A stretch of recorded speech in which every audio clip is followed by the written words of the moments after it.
Welcome to Nature's Guardians. I'm Micah Siegel. Each week, I talk with people working to save and help animals around the world. They are nature's guardians, and you can become one too. Today, I'm talking with Edwin Sangale and Moha Hussein of the Somali Giraffe Project. Welcome to the show, Edwin and Moha.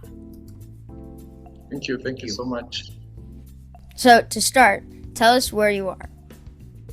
We are in Kenya, in eastern Kenya, in a county called Garissa. That is where the reticulated giraffes occur. That's where we are based. How many species of giraffe are there, and what are their numbers?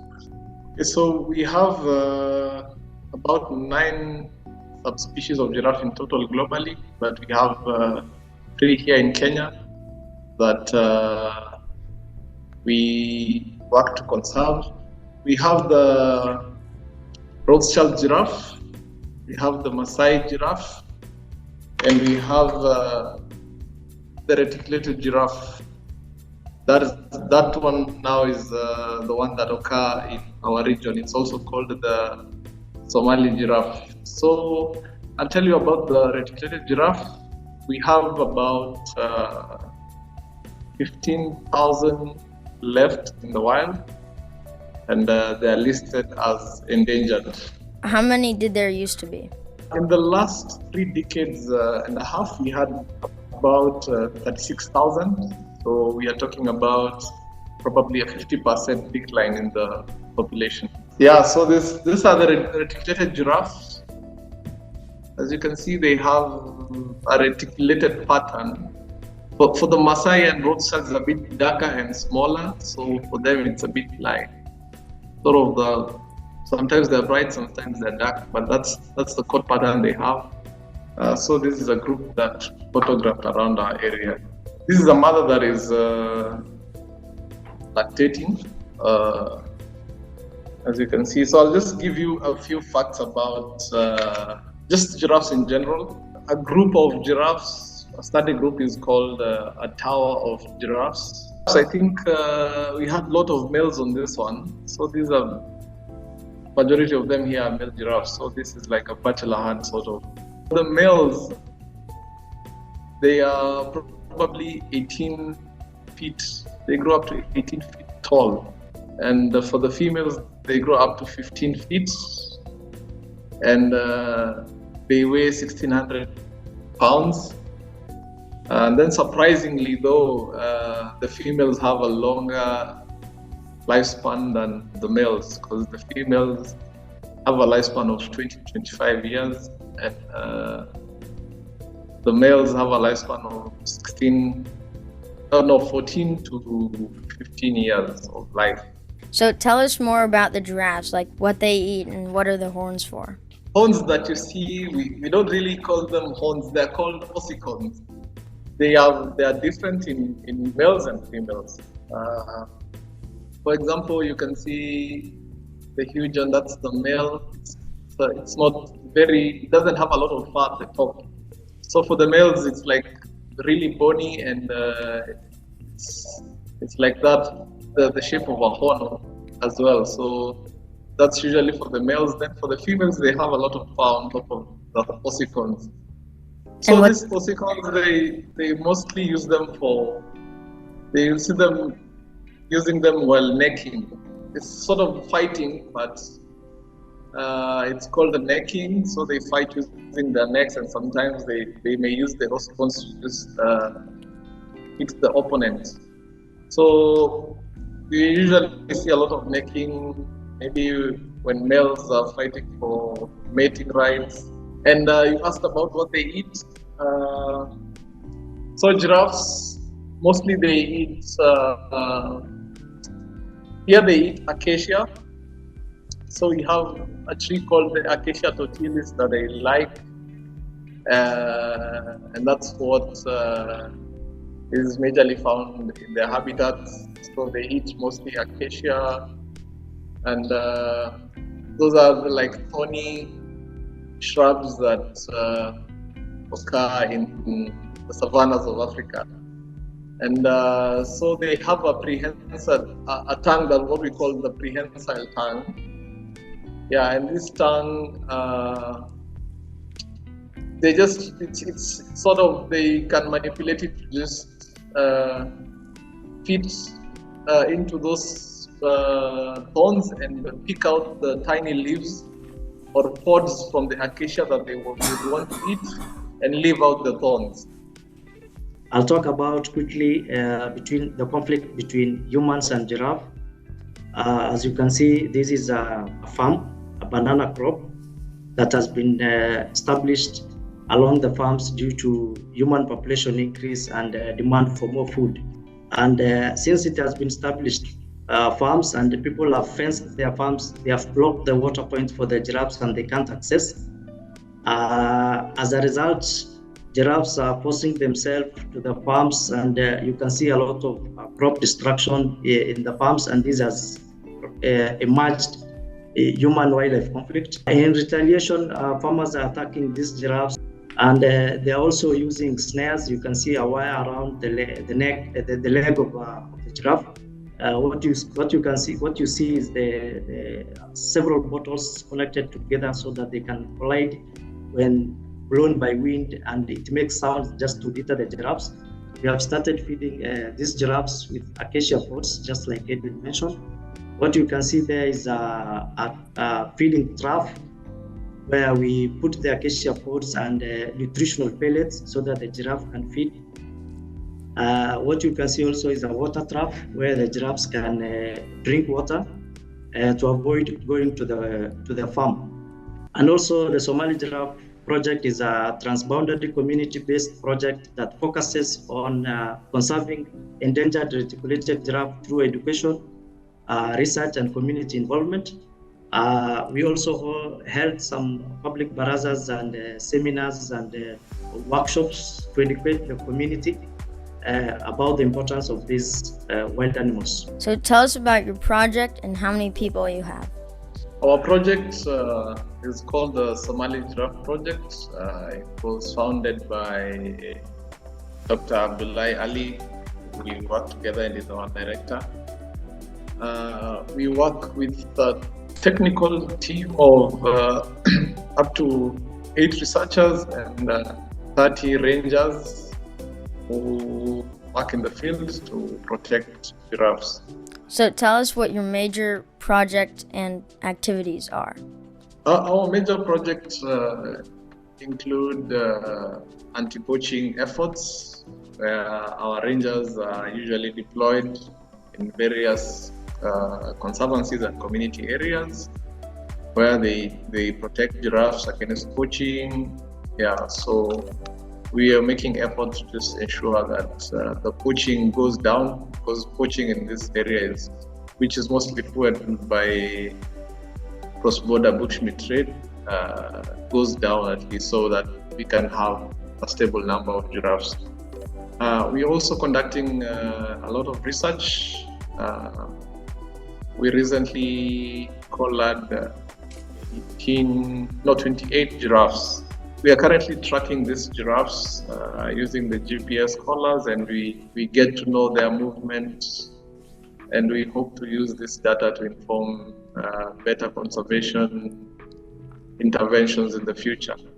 We show kids how awesome giraffes are.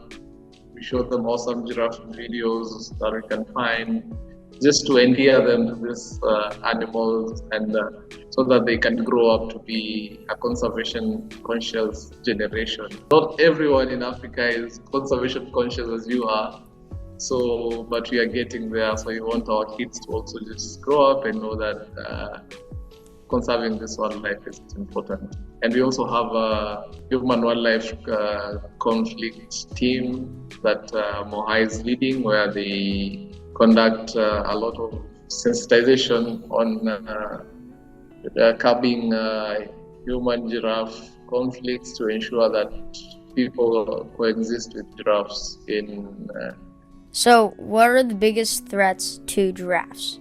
Okay, the biggest threat can be humans, because a grown giraffe adult is difficult to be preyed on. and we don't have many lions around. Giraffe is able to defend itself well. It can kick in all directions, but so far the biggest threat to giraffes are humans. We also have habitat degradation. Currently, in our areas, giraffe habitats are being degraded by invasive tree species. We have invasive tree species like the Prosopis filiflora that are taking over the giraffe habitats. Since they take over, we can't see a lot of growth of acacia totilis and other indigenous trees that giraffe feed on. And besides farming, there's land subdivision. People subdividing this land and selling them as commercial plots. And we have the habitat fragmentation due to the infrastructural developments in the region now. We have roads coming up. We have a big project called the Lapset project, where a railway and a pipeline are coming up. So these are some of the infrastructural development that will in the future fragment the giraffe habitats. So how do the local people kill the giraffes and why? The local people use snares, but not all the local people. It's mostly just notorious poachers that some are commercial, but sometimes during the drought, we have some people poaching just for subsistence use of meat, where they just eat it at home. Besides the snares, they also dig pitfalls, where if they chase giraffes towards the pitfalls, and once the giraffe gets there, if it's unable to jump, it just falls down, and maybe sometimes you see them with very nasty neck fractures, sometimes they fracture their legs. So some methods are really, really cruel, and some use spears. We also have others with guns. They just shoot down the giraffes. When you ask why they are poaching them, as I told you, we are close to the Somalia border on this side, and some people practice the cross-border bushmeat trade because they say that the bushmeat trade might be cheaper than the commercial beef or the steak and everything. So they prefer to just take down giraffes and sell it at cheaper prices. But in other instances, you find that the meat has very lucrative prices, especially during drought when people are not trying to slaughter the few livestock that they have, since people here are majorly pastoralists. So they end up just killing the giraffes to spare their livestock. How many giraffes are you saving every year?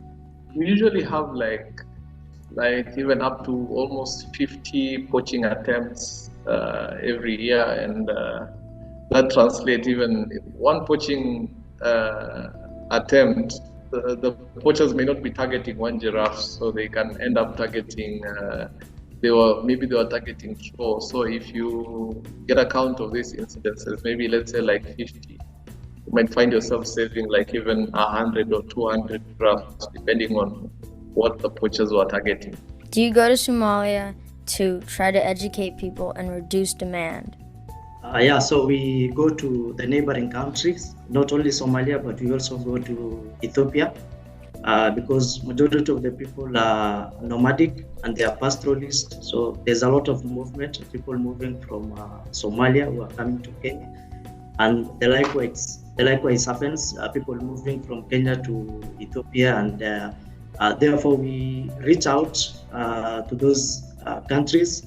And we educate them because reticulated giraffe, it doesn't only live in Kenya, it's also found in southern Somalia and also Ethiopia. What have you learned from the research you've done? We are finding that most communities, surprisingly, love giraffes. So they say, we don't mind seeing giraffes around, we don't mind having them around, but once they start coming into our farms and destroying our crops, or coming into our homesteads and toppling things over. That's what we don't like. But they generally love the giraffes. So that means the attitude of the community towards giraffes is fairly great. We worked with the Kenya Wildlife Service to conduct a survey, and the survey we did here, we got close to 4,000 giraffes in one county. So we got to know a bit about the numbers. But with the collaring, we just did it in January. So we are still monitoring the collars, and we are hoping by the end of this year or next year we'll come to a conclusion on what we are seeing with their movement. Do you go out and remove snares? Yes, our rangers do that. They usually sweep hotspots that are known, because sometimes they get intelligence reports from the communities, and they know, and they end up knowing like what are the hotspots where snares are set as traps. So they go collect them. Sometimes we do desnaring where if a ranger reports a giraffe has been snared, what we do is we get into contact with the Kenya Wildlife Service. They have a veterinary unit, and we facilitate their travels to our conservation area and where the giraffe has been snared, and then we remove the snare from the giraffes. So we always do our best to get rid of these snares and educate the community as much as possible. Yeah, just also to add on that, we have a hotline number that we have shared with the community so that they can report such cases of snares, so that we can act quickly and respond. If you take away the snares, now their crops are going to be messed up. So you have to, I don't know, but So how do you deal with that? What our rangers do, when giraffes get in vet farms, they rush there because they get the call from the hotline number. They rush there to get giraffes away from the farms, and equally when giraffes are hurt, they report it. So we usually don't want to lean on one side and just take care of the giraffes and leave the farmers and the community.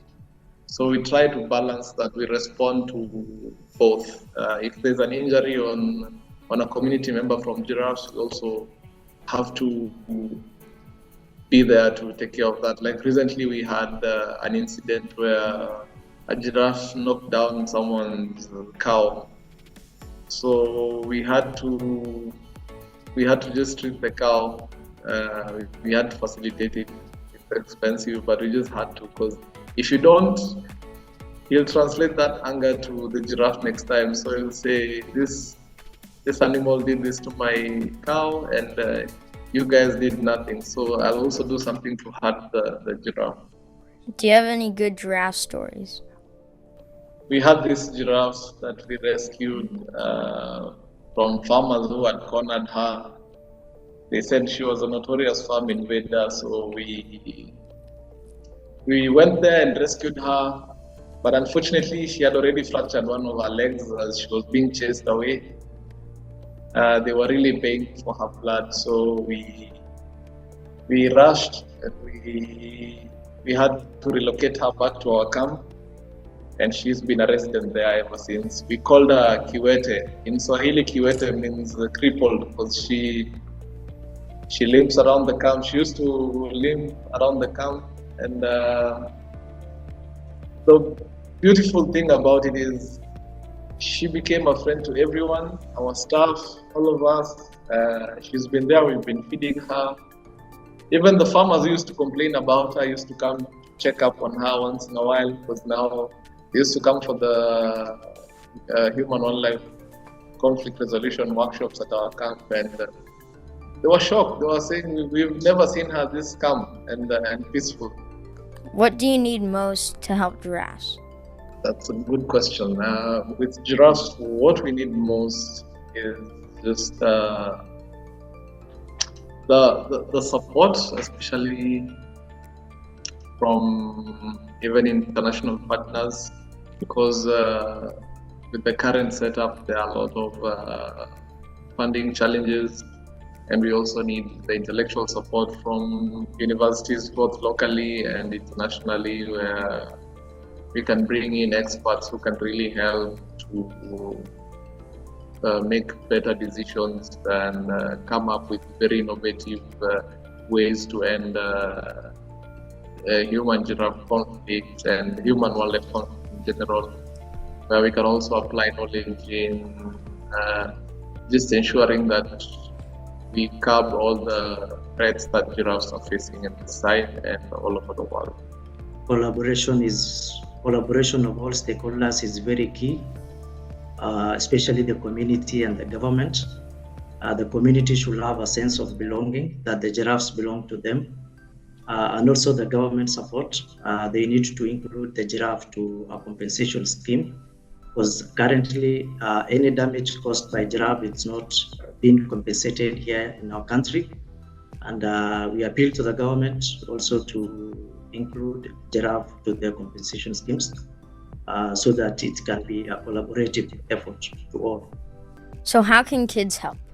We want the kids to be out there to be the ambassadors of giraffes and spread the message on platforms like this, and let everyone know that they have a part to play in this fight to restore habitats for giraffes and just restore their numbers. Thank you for talking with me, Edwin and Moha. You're welcome. Thank you so much for having us. And thank you for watching. You can help animals by hitting the like button and subscribing to this channel. I'll see you next time on Nature's Guardians. Bye.